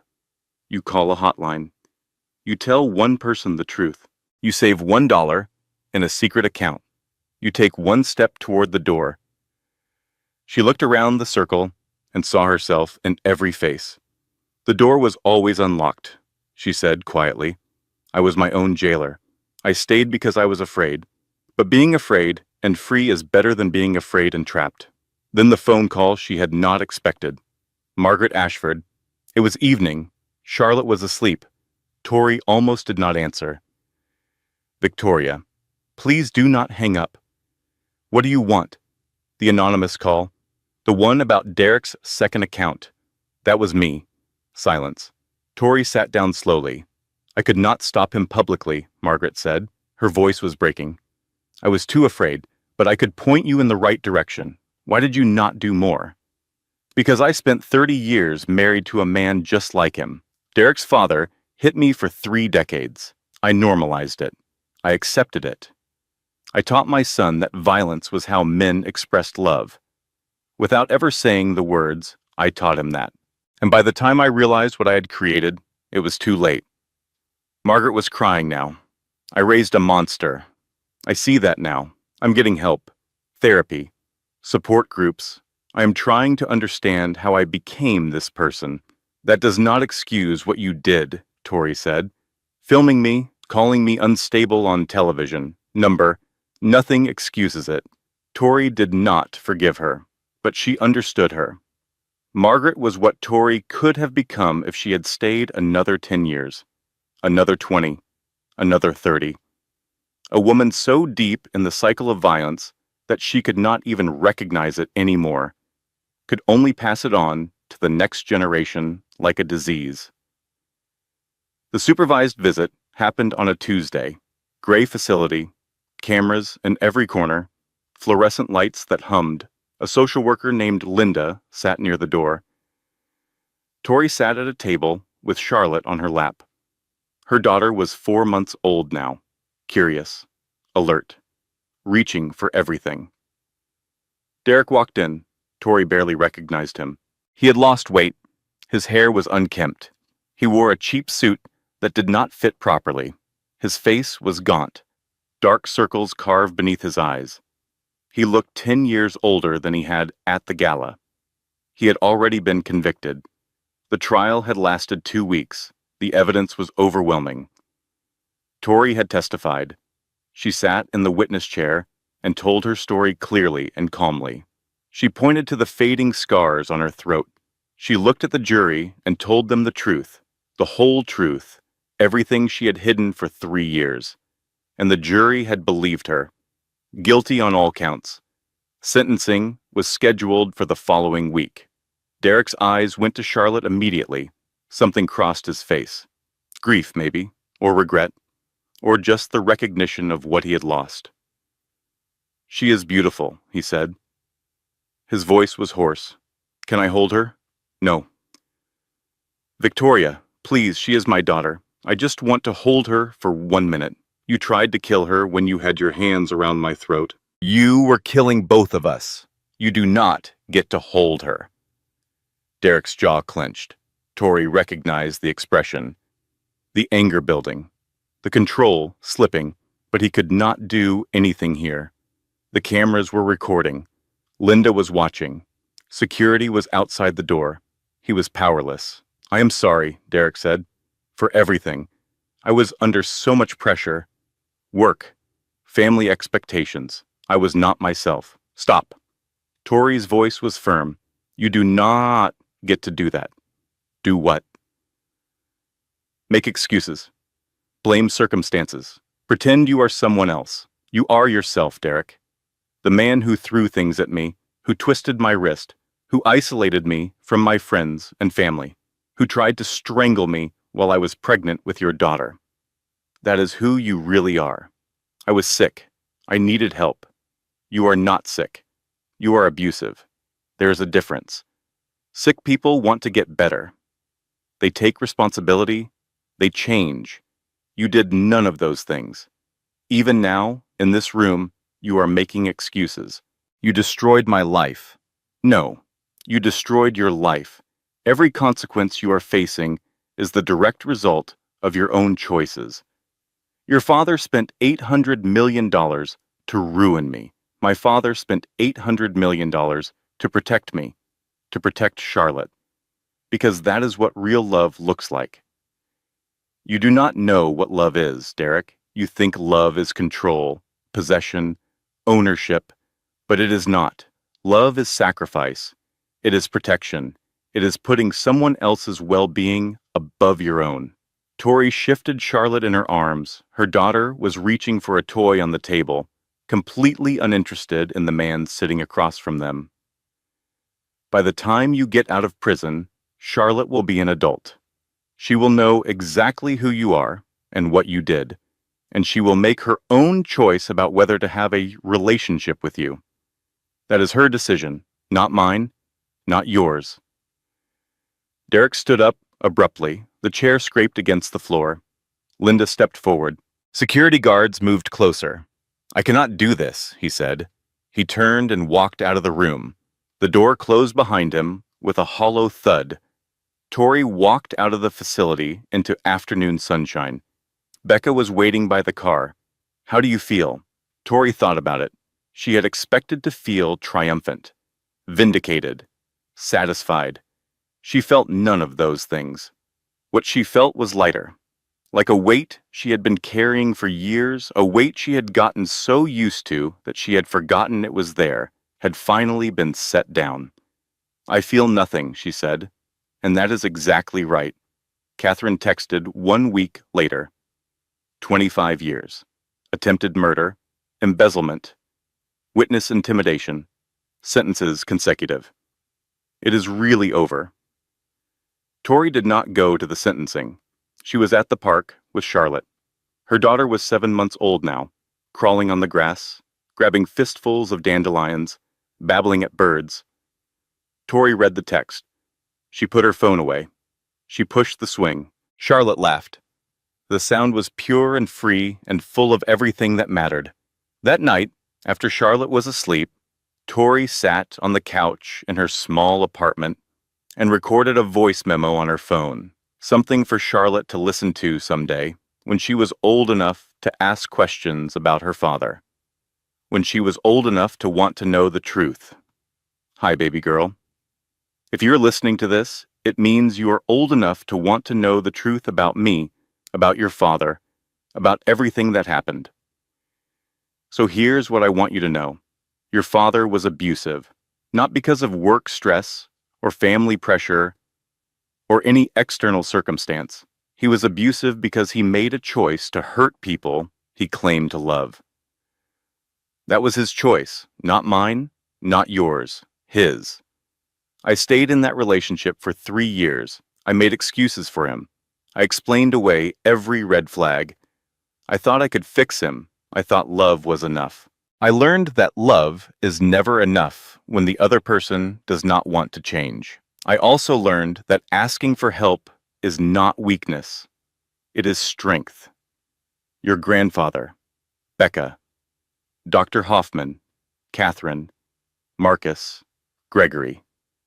So many people helped me escape. I could not have done it alone, and that is okay.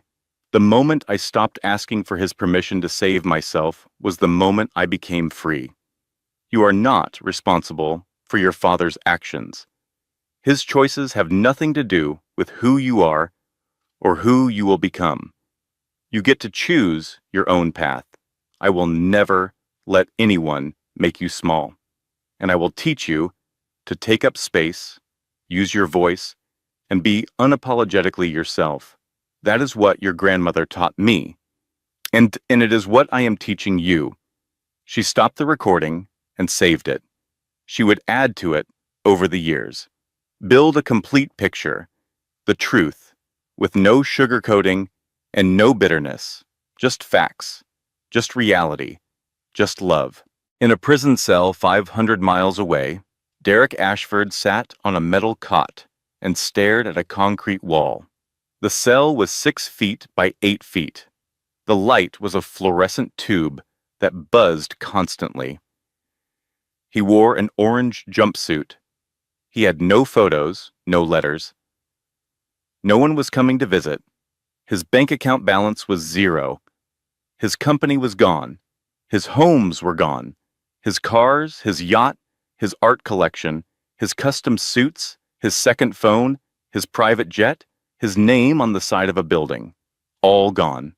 25 years stretched ahead of him. 25 years of concrete walls and cafeteria, food and fluorescent light and silence. He closed his eyes and saw the only image that stayed with him now. The supervised visitation facility, Charlotte on Tori's lap, 4 months old, reaching for a toy, not looking at him, not knowing who he was, not caring that the stranger across the table was her father. By the time he got out, she would be 25 years old. She would know everything. She would have read the articles and the court transcripts. She would have listened to her mother's voice memo. She would know exactly who her father was and what he had done, and she would make her own choice. In a 1-bedroom apartment across the city, at that same moment, Charlotte was pulling herself up on the coffee table. She had been doing this for days, grabbing the edge, hauling herself upward, standing for a few wobbly seconds, then falling down. Every time she fell, she got back up. She was not a baby who cried when she fell. She was a baby who grinned and tried again. On the walls of the apartment, there were photos. Tori's mother holding baby Tori, her face full of love and fierce protectiveness.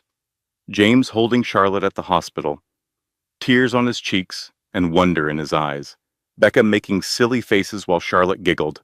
Dr. Hoffman smiling at Charlotte's first checkup. There were no photos of Derek, not a single one. Tori sat on the floor, watching her daughter. Her phone was on the coffee table. A text from Catherine glowed on the screen. Sentencing upheld on appeal. 25 years confirmed. It is really over. Tori read it, set the phone face down on the table, turned back to Charlotte. Charlotte grabbed the edge of the coffee table one more time, pulled herself up, wobbled, steadied, stood. She looked at her mother. She smiled, a big, open, fearless smile. Then she took her first step. James Caldwell spent every dollar he had, $800 million, every penny he had earned over 30 years of building something from nothing. He spent it to destroy the man who tried to kill his daughter. When people asked him if it was worth it, he always said the same thing. That money was never mine. It was always hers. Derek Ashford entered prison with nothing. No fortune, no company, no family, no legacy. Just 25 years of concrete walls and the knowledge that his daughter would grow up calling someone else's house home. And Victoria Caldwell. She dropped the Ashford name the day the divorce was finalized. She went back to the woman she had been before, the one who ran marathons, the one who had opinions, the one who helped people, the one who took up space. She never let anyone make her small again, and neither would her daughter. This content was carefully researched, developed, and manually edited by our team to deliver meaningful stories with valuable life lessons. Every narrative is crafted to entertain, inspire, and empower our audience. We believe that great stories can change lives, and we are committed to bringing you content that matters. Thank you for being part of our community.